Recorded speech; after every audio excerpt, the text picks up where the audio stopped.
At para naman sa ating pabaong Pampa-Good Night, regalo prank ang ginawa ng isang pilyong tito sa kanyang pamangkin sa Los Baños, Laguna. O iniregaluhan niya ito ng pang-pinakbet, kaya umiyak.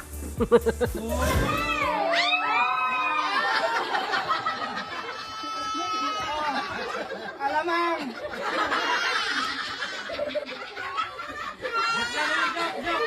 Grabe naman. Sabi siguro, pagluluto niya pa ako. Yan ang 6 years old na si Faith. Si Tito Jerome niya ang nakabunot sa kanya sa Christmas party. Gulay at bagoong ang niregalo ng pilyong tito.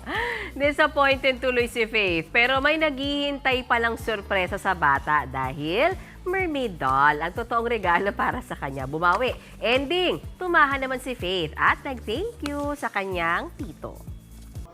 Mga kapatid, Ed Lingaw po, maging maalam at may pakialam sa mga napapanahong balita sa ating bansa.